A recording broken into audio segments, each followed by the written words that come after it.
So I'm Ben Parker, Public Affairs Manager at Battersea. Welcome to Battersea. Obviously, pets and housing is such an important issue for us because 1 in 10 of the animals that comes through our gates here at Battersea is as a result of housing issues. So it's the second most common reason that animals are brought to us is challenges around housing. And we know the government has committed to introducing a new bill, the Renters Reform Bill, that will look at how tenants can be better supported to keep pets in their homes. So it feels like a really live issue at the moment and a really important one for Battersea too. Thank you, Ben, and thank you for the invitation to come to Battersea today. Timothy Douglas, the Head of Policy and Campaigns at Propertymark. And Propertymark is the UK's largest professional body for property agents with over 17,500 members working across the UK. And I think, as you say, this has been a particularly important issue throughout the pandemic. Certainly our letting agent members saw more tenants renting with pets, and we recognise the value that can bring. It can often lead to tenants living and staying in rented property for longer, but can also help with isolation and issues linking to mental health. So we've produced guidance to support our members to move to a process of pets considered when letting out property. So tenancy agreement's a really important issue and a really important document when it comes to renting property.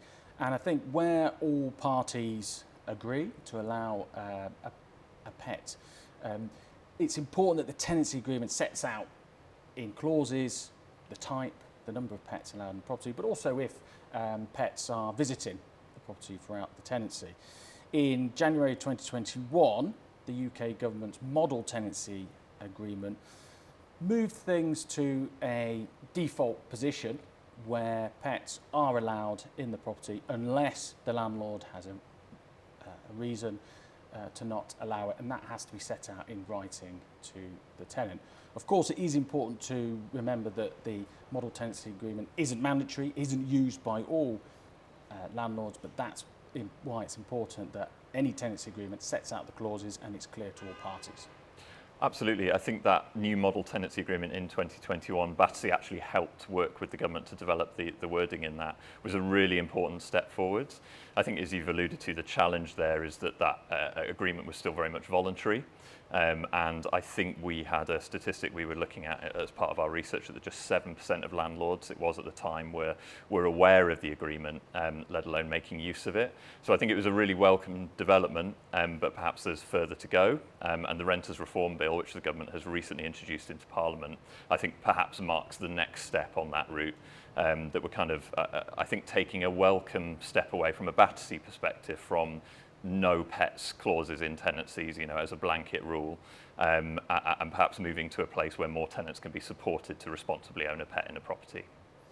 Yeah, and I think under the Renters Reform Bill, it looks like the plans will move that implied consent to all tenancy agreements, and again, there must be a legitimate reason for the landlord to not allow a pet in the property. At the moment, the UK government have provided a little detail on that. The detail they'll provide is, or the reason they provide, is perhaps the head leaseholder in a block of flats doesn't allow it, the freeholder. So we do need a bit more detail on that moving forward. But I think moving to that implied consent with that reason given, if it's legitimately not allowed by the landlord, is a good position. I'm heading in that direction. So from a Battersea perspective, the Renters Reform Bill is a really welcome piece of legislation.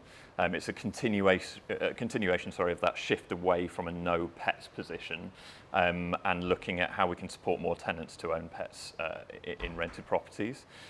From a Battersea perspective, we just really want to see the government commit to bringing that legislation forward. It's had its first reading before summer recess in Parliament this year, and we're really hopeful the government will commit to bringing it back for its second reading, especially with an eye to the King's speech at the end of the year and a possible carryover motion into the next parliamentary term as well. I think one of the welcome parts of that bill is around the role of the insurance market as well in offering assurances to both landlords and tenants around keeping a pet in a rented property. It's a really interesting area and I think an underexplored area from a Battersea perspective to look at the role of insurance there, and I'm sure that's of interest to Propertymark too. Yeah, I mean, ultimately, the Renters Reform Bill is a hugely important piece of legislation for letting agents and the whole of the rented sector. And, as it develops through Parliament, we're working closely with the government and politicians to shape it as best as possible. I think one of the issues around renting with pets has been the impact, unintended perhaps, of the Tenant Fees Act 2019, which capped tenancy deposits. And I think from a landlord and letting agent point of view, that has certainly moved some landlords to be more risk averse, perhaps, in terms of looking at tenants and profiling renting with pets. So the moving to an insurance, whether that is taken out by the landlord and reasonable costs are paid to the tenant, or the tenant takes that out, is going to be vitally important to smooth that process and make renting with pets better for all. So obviously we've moved from a place where no pet clauses were, I guess, the standard in a lot of tenancy agreements. We had the model tenancy agreement, the new one in 2021. The new renters reform legislation is obviously talking about landlords not being able to unreasonably refuse a written pet request from a tenant. Those are welcome steps from a Battersea perspective, obviously recognising some of the legitimate concerns that landlords might have about pets in their property.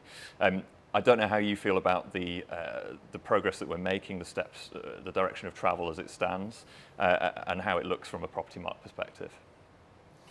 I think from Propertymark's perspective, we're trying to work with agents to move to a position of pets considered and working with both tenants and landlords on a case-by-case basis to ultimately look at the requirements and the suitability of the property. I think the Renters Reform Bill has shone more of a spotlight on that. We still wait to see the detail about what unreasonableness is in terms of that refusal.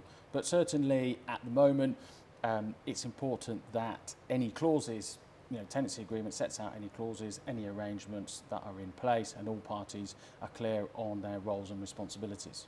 Yeah, so when renting in England, the UK government have capped deposits. It's either 5 or 6 weeks, depending on the annual rental amount. In certain circumstances, landlords may ask for slightly more rent to cover adjustments or wear and tear. But it's important that where this is the case, letting agents are advertising this clearly to prospective tenants, i.e. rent with the pet and rent without. So I think that's where the role of insurance is really interesting to Battersea. So through our research, we found that insurance was the solution behind which most landlords and tenants found common ground. So what's the role, for example, of a specific insurance product that would protect against potential damage that a pet caused in a property? Would that offer the right reassurances to a landlord to say, yes, I will permit a tenant to keep a pet in my property? I think that's a really interesting area. It's perhaps unexplored at the moment, and there's a role for the insurance market to bring new products to the market to kind of explore that. And again, that's why the Renters Reform Bill is so important, because it's looking at introducing that requirement around insurance. So I think it's a really timely opportunity to look at that issue too. I think from a Propertymark's perspective, we would certainly agree with that, and the insurance is going to play an important role in reducing or increasing the risk appetite for many landlords and agents to rent with pets.